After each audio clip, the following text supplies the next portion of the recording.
Right, how's it going? I'm Grant, you're you. This is the Doodle Review coming through with the first new video in ages. As you can see, I'm not dead. Why have I been away? Sometimes life just gets in the way. But all good things, all good things. I changed job. I started kind of working for myself, which has just meant that it's been non-stop for the last few months. So it's been quite difficult to really just grab a few minutes and record. But I have been continuing to listen to tons of music and keep up with news and visit some shows. So what I thought I would do is, if anyone's interested, maybe catch up on the last kind of few months, things that have been going on, things I've seen, things I've listened to, and just chat about it with you. So let's maybe start with some news from the world of music. And I suppose I will start with maybe on a down note, but something that has kind of affected me, been on my mind over the last couple of weeks, and that is the sad death of Brent Hinds. This year has obviously seen a few big hitters music wise sadly leave us. This one just stings a little bit because he was before his time. Tragic motorbike accident, and just what an incredibly unique musical individual he was. I think, Mastodon have been one of my favorite bands, let alone favorite metal bands for a long time now. I probably got into them around just before Crack the Sky, so like 2008, 2009. And for anyone that got into the band at that time, because their music has shifted over time, and obviously, members like Bran have come more into the forefront as a kind of lead vocalist in a lot of cases. Back then, I feel like while it was still very much a kind of multiple member band, Brent seemed like kind of someone at the forefront, especially because he was just so kind of unique and recognizable, right? Like a bit of a wild man, kind of a strange voice that you don't hear often, specifically within metal. And then obviously, he's got like the iconic face tat. So he's just kind of the member that you often sort of latch onto, maybe even get drawn into the band with. And then obviously, once you get into the band, it's his incredible guitar playing that really, I guess, captures and engages you. Certainly did me. The band is a great example of a band where all members are like driving forces of what make Mastodon so special. I don't think you can deny that, but Brent delivered something that I don't think you could get from any other person on earth, really. His kind of chicken picking banjo guitar style kind of transposed to a metal context is just something I'd never heard before. And I'm sure maybe there are a few examples of artists that have done something similar, but not in the way that Brent Hinds could do it, and the way that he brought to Mastodon. I think of tracks like Capillary Crest, um, the Sparrow, is it from the Hunter, Jaguar God. I would also highly recommend Cold Dark Place. If you're looking, maybe if you're not a metal fan, maybe if you're outside of Mastodon, but you've heard, obviously, just through this news, kind of Mastodon mentioned a lot and Brent Hinds mentioned a lot.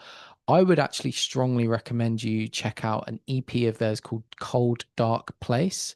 This was a 4 or 5 track release, put out after their 2017 album Emperor of Sand. And I don't know the full backstory on this, but I think it was partly released because it was stylistically a direction that Brent really wanted to go in, that was a bit different from what they'd ultimately put out with Emperor of Sand. And so almost, I don't know if this is the case, but almost like a compromise for the band was that they would release these compositions, these pieces on their own kind of separate thing. And wow, it's incredible. It's and everyone contributes to it. It's not like it's just like Brent on on his own under a Mastodon name.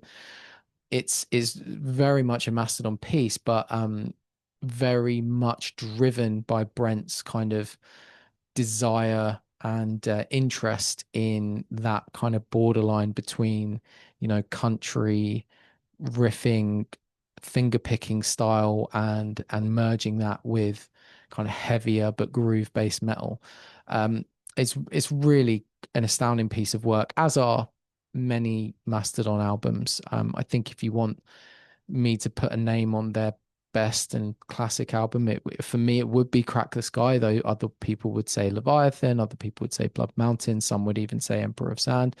I think there's something to enjoy throughout their catalog. Um, and I am excited for what they do in the future. Maybe excited is the wrong word, but what I mean is that obviously Brent had departed Mastodon before his untimely death, and it was made very clear that the band were going to continue on, and that's something I'm still very keen to hear. I just think, we have to really cherish the music that they did with Brent in the band before, and probably now more so than ever, because unfortunately we're never going to get it again. And I'll say that's probably one of the things that my kind of heart breaks the most about with this, is that obviously the band, you finished with Brent on not the nicest of terms. I think, to me, it seems pretty clear that he was asked to leave, although it didn't also seem for the last few years that he really wanted to be in that band anyway.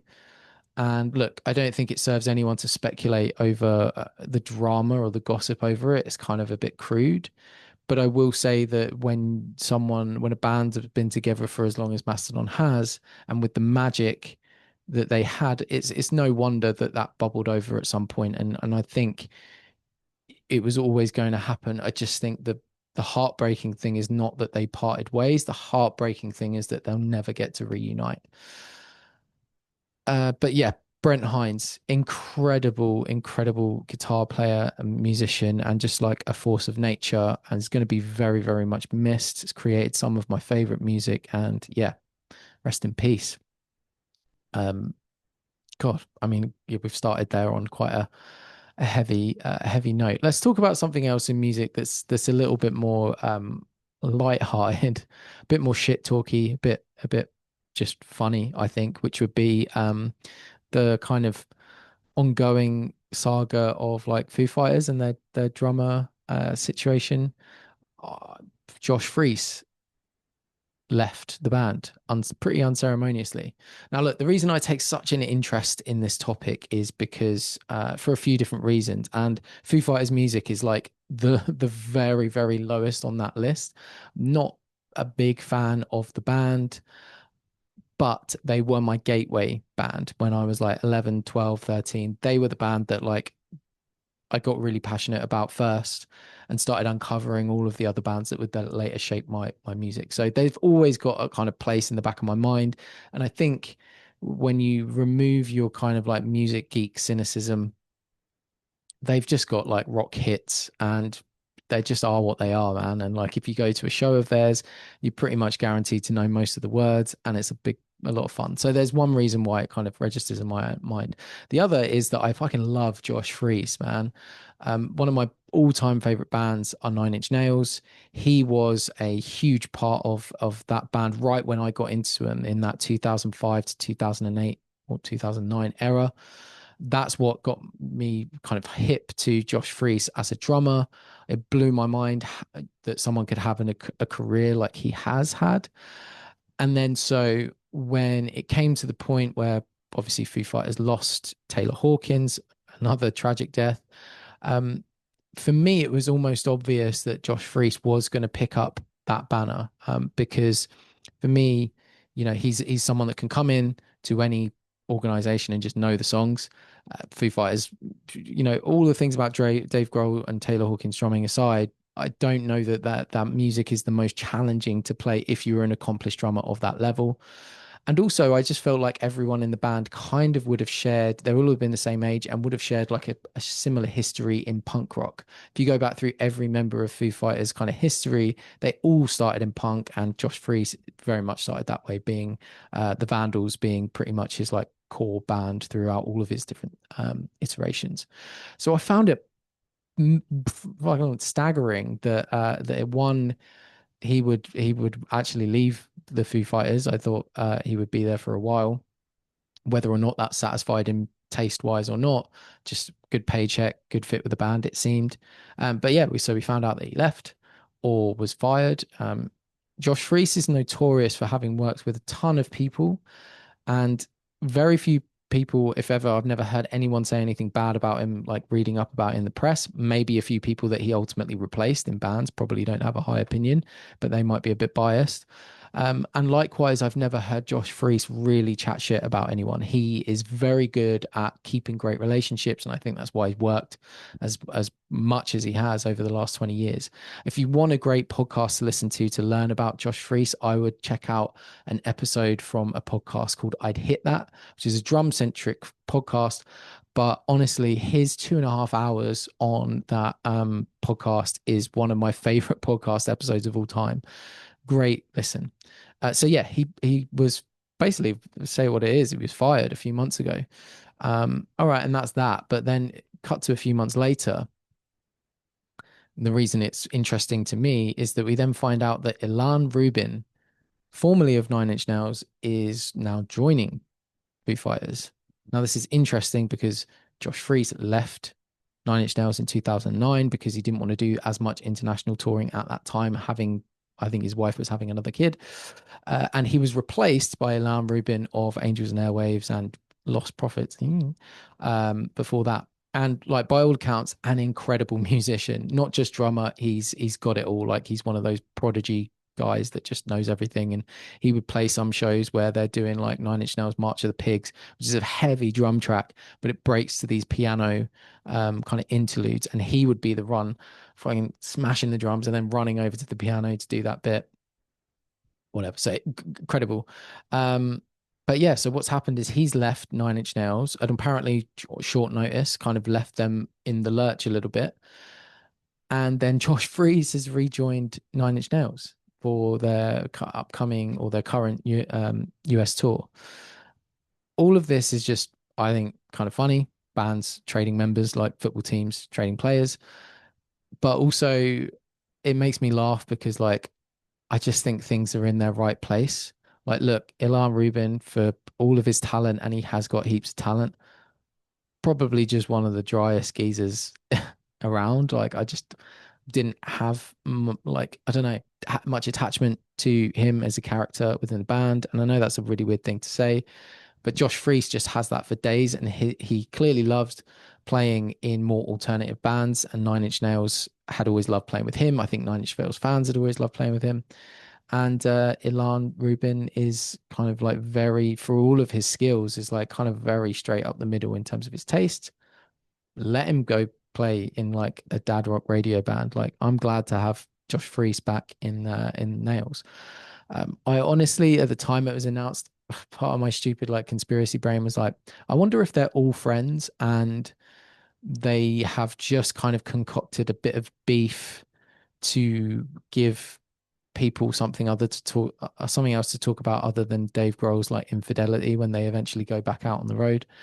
Maybe that's true, but I don't think it is now. Like it seems in a New York Times interview recently with Josh Freese, like he kind of continues the theme that it wasn't left on the best of terms. And certainly Trent Reznor actually hasn't said anything about Ilan Rubin leaving his band, which I think is pretty crazy considering he was in the band for the best part of like 15 years. So drama in the world of drummers, drama. I thought, I don't know, just I don't have many people to talk about this shit with, so I thought I'd tell you. Um, Another big thing in music, we're going back a bit further and maybe bringing it down again. Ozzy passing away, Ozzy Osbourne. A legend, a legend gone. I guess it's a different kind of feeling than someone like Brent Hinds because he was, very old and these things happen. I think also harder to feel super sad because he went out in like maybe one of the best ways that you possibly could if you're a rocker of that era, style and genre. Like he played to a stadium full of fans in his hometown for a gig that once profits, once kind of like costs are covered, is going to raise some money for charity. I think there was a bit of hyperbole around how much it ultimately would raise by the end of it. And I think even Sharon Osbourne herself has kind of quashed that, just being like, No, we need to cover our costs, and then there will be some that goes to charity. But whatever that number is, hopefully it's decent. But even just the gesture itself, I think is amazing. And the fact that he was able to get himself to that point and deliver that show, I think is amazing. It goes down as one of the few, artist deaths that really had some kind of like managed to bring a full circle poignancy to their kind of demise that they obviously knew was coming. I think of David Bowie with his album that he released like a few days before. Just when they get to do that, it's just so nice. Not everyone gets the luxury of it, and I wish everyone did who had contributed that much to music, because yeah, how nice is it just for them, their family, to know that like their legacy just left with that little bow on it. So rest in peace to Ozzy. What a character, what a figure, what a singer. Uh, a true legend. That word is bandied about all the time by me, but truly a legend. And this segues nicely onto maybe some of my more smug part of this video, where I get to talk about some of the shows that I've been to this year. And the Sabbath show was one of those shows. I was very, very, very fortunate to attend that show in Villa Park. What a day! An absolutely amazing day for so many reasons. I mean, it was great to go with the bunch of mates that I did. Just honestly had a blast just hanging out with them, including my brother, who like turned me on to a lot of metal back in the day. So just like getting to see some of these bands is like a really cool full circle moment. Some notes. So like one of my biggest regrets is that we didn't see Mastodon. For fuck's sake, we didn't see Mastodon. Um, there was a leaked set list time that was put out or posted the day before, and I think it had every band starting at like 1:30, with Mastodon being the first. And I have to say, Mastodon being first on, I don't know whether someone did something to piss off Sharon, but anyway, seems weird to me. But they were on first, and it was down as 1:30. However, when we got there, it sounded like they'd basically pushed everything back an hour. So yeah, we got there literally, they'd already played, which was a big shame. I've since caught up to their set and their cover of Supernaut Man. Awesome, awesome cover. I think that was honestly one of my favorite parts of the whole day, was just like the fact that every band did a Sabbath tune. Obviously, I'm sure that was like engineered. It's not like they all decided to do it, but I just think it was such a nice touch. There was so many kind of cynical people beforehand being like, "Oh, you paid this much to see like 5 minutes of a band," but like I always knew it was going to be in that kind of Live Aid style, Taylor Hawkins tribute style, where you have a band, they do three songs, and then you kind of like have a changeover. But the bands that you saw, it was so worth the money, and the idea that they would all pay tribute to Sabbath, I think, was amazing. A little bit in hindsight, now that Ozzy's passed, like I get it. But at the time, a part of me was like, yeah, Sabbath have had like a pretty big career outside of Ozzy, and it wasn't all bad. But like, still amazing nonetheless. Some highlights beyond the ones that I missed. Lamb of God. I'm not a huge Lamb of God guy, just don't know them that well, but they absolutely tore I would say tore the roof off. It was an open air stadium, but they like tore it a new one. They were sick to watch. The super group, there were a few that were on, but the one where Steven Tyler, Nuno Bettencourt, Travis Barker, Tom Morello were all kind of on stage jamming like some Led Zepp, some Aerosmith. It was just like amazing. It was an electric moment. And even if the songs that they were playing aren't like your thing, like just you were very, very conscious of the fact that these were like living legends all on the stage doing something that you'd probably never ever see again. Big shout out to Andrew Watt. Like the guy is like living the life of a rock fan right now, like producing legends and just getting up on stage and playing with these guys and absolutely shredding, by the way, was amazing.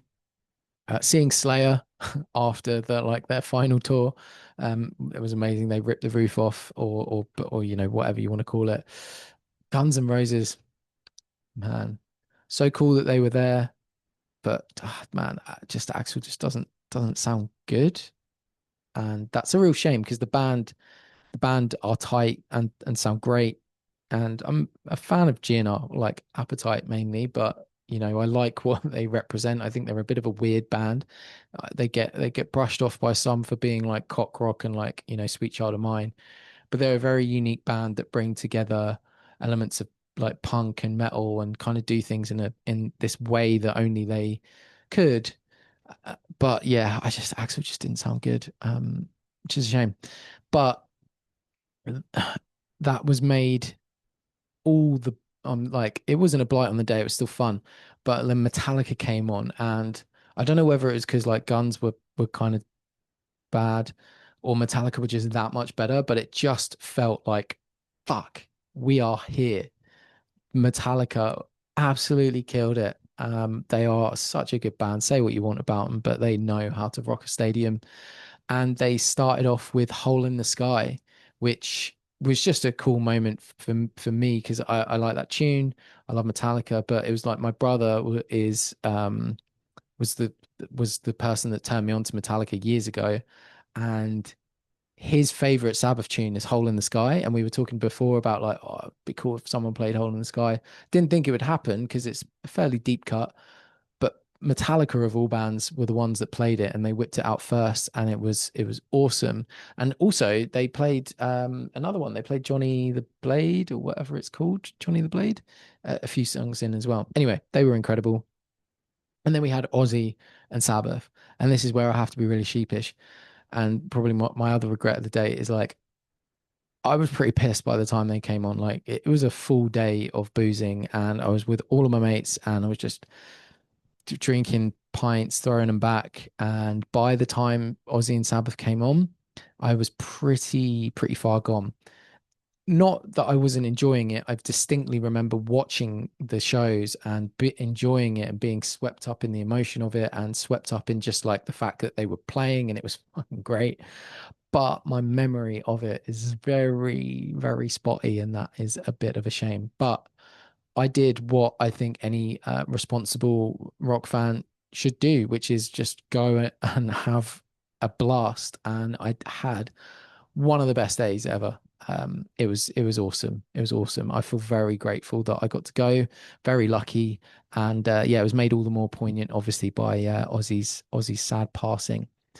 So yeah, that was something that I've done. After that, just this weekend past, if we're going to talk about sort of seeing legacy bands, this might be a bit of a random one for some people. I went and saw Sex Pistols.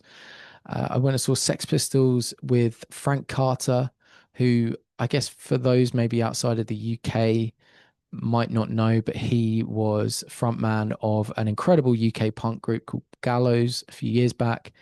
And while his career afterwards has kind of is very much down to your taste.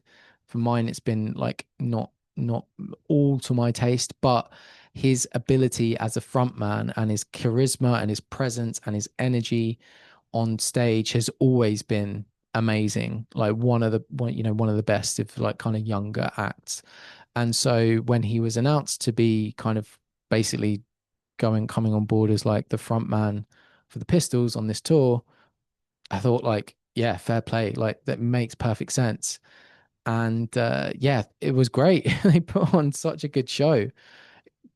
I never thought I would see Pistols live. I love Steve Jones. I just think he is a really cool guy, and I like so understated and humble. I mean, I don't know if he is humble, but like not appreciated as a player as much as I think he should be, and just like such a great personality, such a great story, and so I'm always keen to see him play, but yeah, getting to see him play as part of the Pistols, with Frank Hart, it was amazing. And I was honestly left thinking, like, do I actually think I would have had a better time if John Lydon was fronting it? And honestly, I don't think I would. I think there's a part of me, yeah, right. Obviously, like from a purist perspective, oh, it's not the Pistols. Like I want to see the Pistols, but realistically, come on, like if you wanted to see the Pistols, you probably aren't gonna get any chance, no matter what lineup reforms, other than that kind of crazy tour they did in the 70s.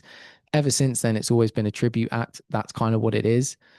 And yeah, I don't know if I would have sacrificed the energy and the fun that Carter brought to it in order to see, you know, John Lydon just for the sake of seeing the original lineup. Like John Lydon is a very important part of this band and a huge personality. And no disrespect to what he achieved and what he delivered with the band wouldn't be an act that we were talking about wanting to see 40 years later if it wasn't for him. But he's a miserable fucker now, and I just don't know if I could be asked to see him on stage. I'd rather maybe see someone that can smash it out. The only thing I will say is like Frank Carter mostly was making it his own, but there's a few times where he's kind of doing a bit of a Johnny Rotten impression. But in fairness, how are you supposed to sing some of those songs without doing the iconic, bits? Like I think that we all kind of do an impersonation when we hear some of those songs. Um, they also didn't play Submission, which I was kind of annoyed about because that is maybe after Bodies my favorite Pistols tune because it's just like a really cool, grinding, groovy track that I don't think a lot of people associate the Pistols with. But it was cool nonetheless. Really great show. Then speaking of great shows, I've been very spoiled, been very lucky this year. I saw Oasis. I saw Oasis on their second weekend of Wembley shows, and man, that was everything I wanted it to be. I, I don't know. It was amazing. I don't think I've ever achieved that level of euphoria at a rock show before. Like there's certain other, styles of music where you might go under the influence of other substances where you might achieve it. But from a rock band where you're just going with your mates and drinking some beers, I just don't think I've ever got to that level. And I truly did with Oasis. And not only that, like the crowd was amazing. Like the UK is not really in a great state right now. Certainly if you watch the news and it's kind of what we're being fed is how divided we are.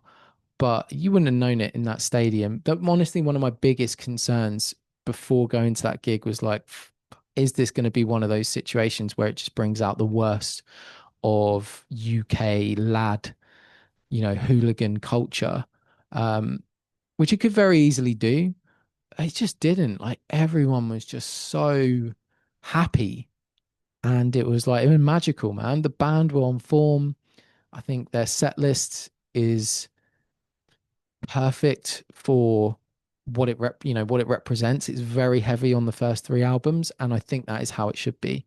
Bar a few like B-sides and a few kind of key later era tracks, it's broadly speaking the first three albums. Now, look, if they come back and continue to tour, there's so much from the later years that I'd love to hear them play. But for what it was, God, it was epic, man. It was so good. Yeah, probably one of the best nights of my life. And yeah, I think being able to say that I saw Sabbath and Oasis, amazing. There's more to come on the horizon. I'm going to Riot Fest in a few weeks. That's going to be really exciting. And I'm hoping to catch Queens of the Stone Age on their Catacombs tour, which I'm sure will be very special. So yeah, I've been very, very lucky over the last few months amongst all the busyness that's kept me from doing this. I'm very pleased. All right, let's maybe kind of wind things down and talk about some albums. It's obviously been, a kind of it always is now, like a constant stream of new music this year. I would say overall, I haven't felt as strongly about records as I did last year. Just I think last year was a great year for music, and this year has had some great stuff, but just not as many like bam, bam, bam, bam. incredible hits. But yeah, let's talk about some. What before we go on, I will say, although I've been doing these videos, I have been writing my weekly newsletter, and although maybe the past 6 weeks I've gone off, like if you are looking for long form music commentary, I am doing a newsletter, and that is where you'll see a bunch of these albums I'm about to talk about spoken about in long form. So yeah, check it out. I'll put the link down. Subscribe, and look, if you don't want to fucking read anything, then don't do it. But it's there if you want. So let's talk about then some albums. Let's maybe start with the kind of more negative and end on the positives. Stuff that sucked, I would say, I, like I'm really not interested in that Tom York, Mark Pritchard album. I gave it a few listens. I just think we've heard this shit so many times now, like Tom York moaning and blowing and over scuttly, weird, haunting, eerie beats. I'm sure there's people that would die for that album, but yeah, for me, it was just like, oh man, it just kind of was a bummer to listen to. And maybe, I will. The thing about when I write the reviews is I always end up having to listen to it even more times than my initial kind of like 5 times all the way through. And I might find by the end of like paragraph 2 that I'm like, oh my God, this is actually amazing. But from listening to it as I have so far, it just felt it was a downer. The Scowl record was a big bummer for me as well, bit of a disappointment. I kind of thought it sucked. I thought they had real promise as like one of the new kind of upstart hardcore bands, and really liked how the flowers grow or whatever it was a couple years back. And this just felt like they willfully sold out all of their credibility for a more commercial sounding record, and it just did not pay off. Like sometimes bands do it and you're like, fair play, you've actually written some killer songs, and I wish you every success. This time just felt like as soon as they'd kind of captured the credibility, they sold it away. And I'm not normally one of those kind of hard-nosed people, but yeah, I just thought it was boring, bland, and a real shame because the band had a lot of promise.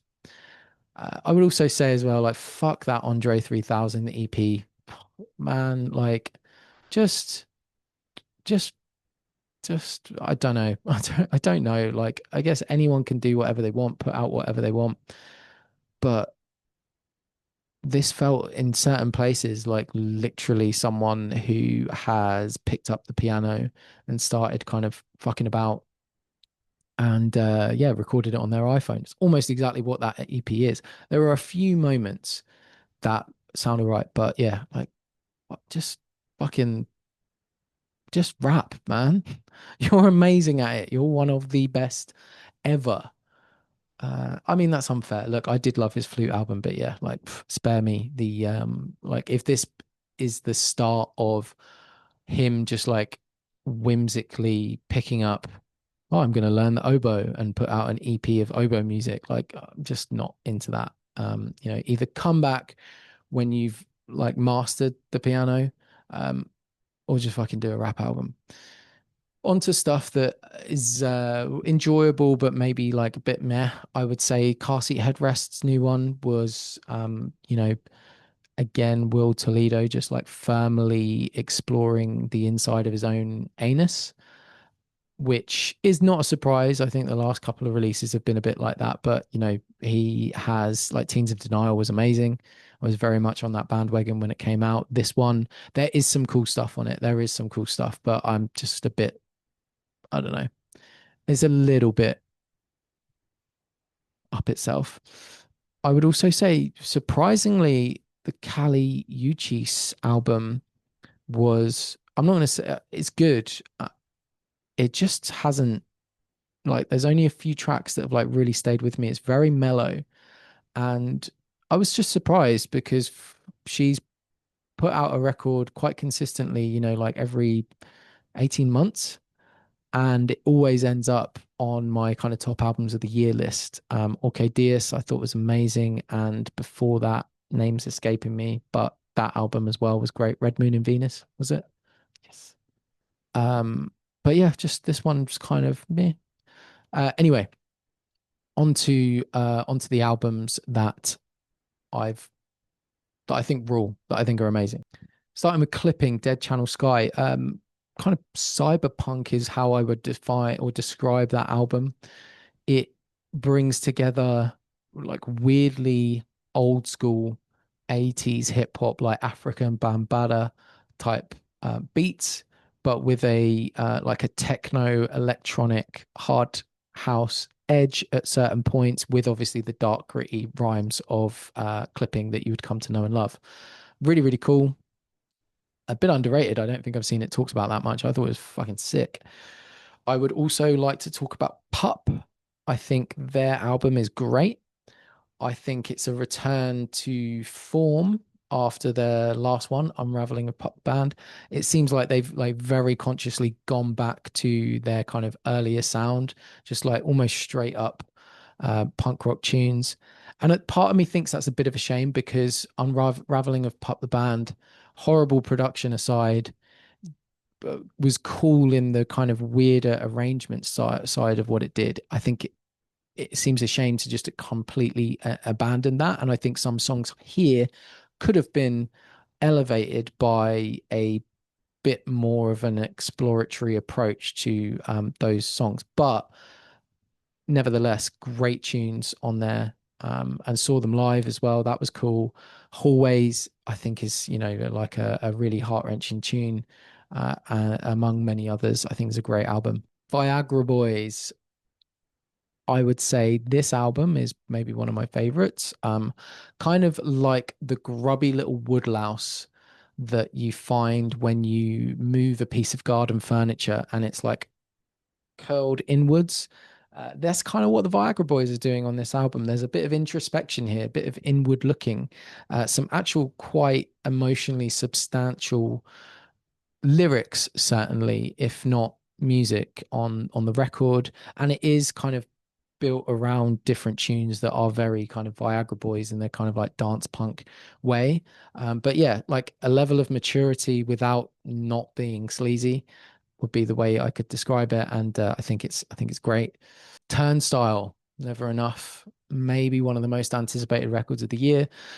I think Glow On, their previous record, is a classic. And I think when a band releases a classic, they've got kind of three choices of how they follow it up. They either don't break up, leave, and don't even try. They do a left turn. I'm pointing right. I assume it might be left to you, but they do a left turn and try something completely different and kind of almost decide to grit and bear the kind of like frustration they'll get from fans in the service of kind of like more longer term appreciation and success. Basically subvert expectations, don't do a sequel, do something different, and go that way. Or the third option is just try and do it again. Like in the same way that Room on Fire is a sequel to Is This It and kind of just does that album again, but like slightly better. Or What's the Story in Morning Glory does definitely maybe just with like a little bit more. And even like, I guess if you looked at Arctic Monkeys, favorite worst nightmare versus whatever people say I am, this album goes in that direction. I wouldn't say it's as successful as those examples, but I do think it's a great, great album, and they're a great band, and also really good to see live. Another underrated record I've not seen spoken about, Tunde Adebimpe, the lead singer of TV on the Radio, put out his first solo record, and it's amazing. His voice is one of the most distinctive, and the hooks on this record are amazing. And those two things combined create an album where even though the stylistic palette underneath the songs changes, you're just not conscious of it. You're just completely enraptured in these just great 10 or 11 songs. It's like 35 minutes. I would highly recommend it. I would also talk about, when we're talking about hooks, Waves, Wave of I love this record. Talk about hooks. It's just wall to wall kind of scuzzy indie garage rock that has amazing choruses that get stuck in your head instantly. Would highly recommend it. We also have to mention Clips. I mean, Pusha T's been one of my favorites for a number of years now. I got into him well after Clips had finished, but this proves why we need Clips and not just Pusha T, because the combination of him, Malice, and Pharrell, oh my God, it's so good. It is so good. Very, very, very stoked on that record, and I'm glad that it came out, and I'm glad that those guys brought it back together. I would also want to talk about Brandy Younger. What's the album called? Gadabout Season. Um, Brandy is a harpist I've been following for a few years, and just yeah, beautiful, beautiful playing and a delightful album to listen to. If you're into kind of more instrumental or jazz based things, I would highly recommend it. And then finally, I would talk about Psychedelic Porn Crumpets. God, I hate that band name. I hate that band name, guys. I fucking hate it. It reminds me of everything I wish we left and it didn't even touch in the like 2010s of like awesome sauce, ruffle burger. What about psychedelic porn crumpets? How random. Oh, I hate it. But Carpe Diem Moon Man, their latest album, is honestly maybe one of the best hard rock albums that I've heard in a while. Is riffy, it's killer. Um, I thought about this with their last record, but if you're someone that likes them Crooked Vultures and would like more music in that style, and by that I mean kind of classic rock riffs, but with just a bit of more oomph and momentum.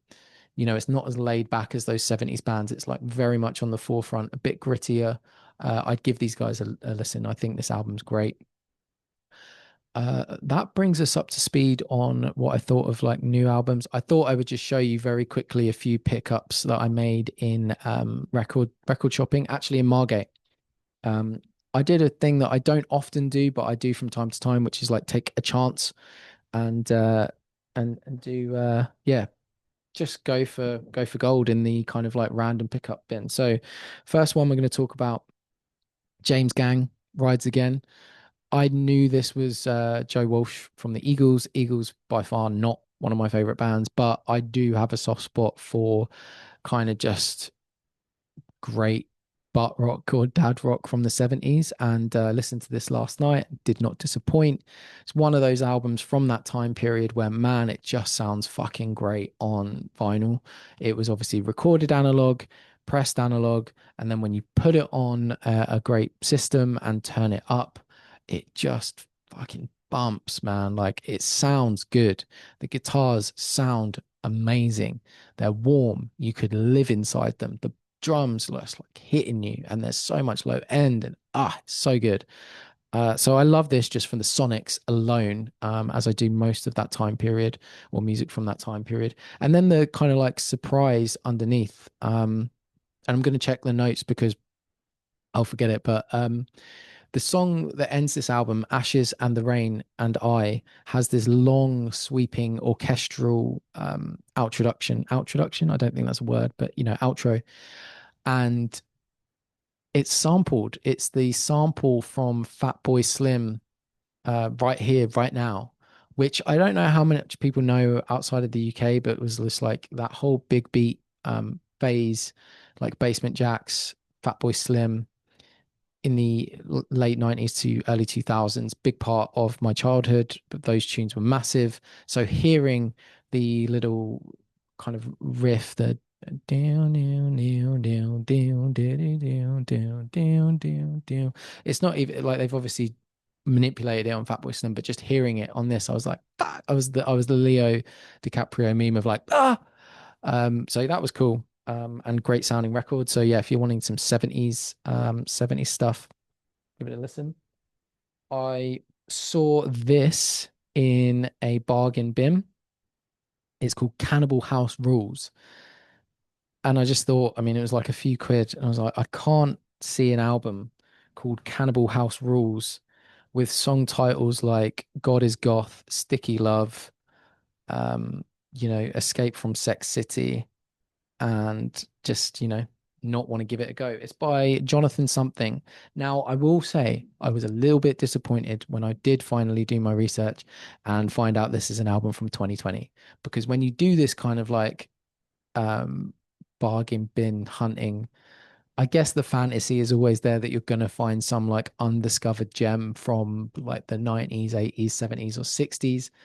And this kind of has that aesthetic, right? It's kind of got like a bit of a crampsy kind of vibe, but it's from 2020. What are you going to do? I listened to it. It's cool. It's interesting. The idea of this, I think, is that it's kind of like an Italo disco, Italian horror theme inspired singer-songwriter record by this guy called Jonathan something. Um, it's got like some country influence as well, which is kind of strange. That I would need to listen to it more, but I liked a few of these songs on the back end. Like when all of those elements kind of converge, it's quite a cool aesthetic that he's going for. And yeah, I look forward to listening to it a bit more. Finally, the album, Ap- the album Imperial Metric by Appliance, or is it Appliance by Imperial Metric? Um, yeah, I again picked this up on a whim, and I like it. It's kind of Sonic Youth meets. mm, Example is escaping me right now, but something maybe a bit more kind of like dark and electronic. So not Portishead, but if you think of those two types of things, like maybe something kind of trip hoppy and digital and dark meets Sonic Youth, um, would be a good comparison. Now, annoying, I picked this up for a couple of quid. The reason it's a couple of quid is because it's a double album and one of the discs is missing. So that's kind of a bummer. But for a couple of quid, you can't really argue. And it's gotten me into this band, so I'm sure I can find another copy of it somewhere. In fact, I might do that after I record this. Okay, so this is it. This is me. I don't know if anyone will have gotten to this point, but I thought I would. Yeah, I've missed doing this, and clearly had quite a lot to say. Like I said earlier, I am doing more deep dives on albums. I am still writing about records and publishing a newsletter, so do check that out if you fancy it. I'll put the link down below. Yeah, I mean, I don't think there's much more I can say. I'm actually even losing my voice. I've spoken so much, so it is time to knock it on the head. But yeah, I love you a lot. Thanks for watching. Take care. Bye.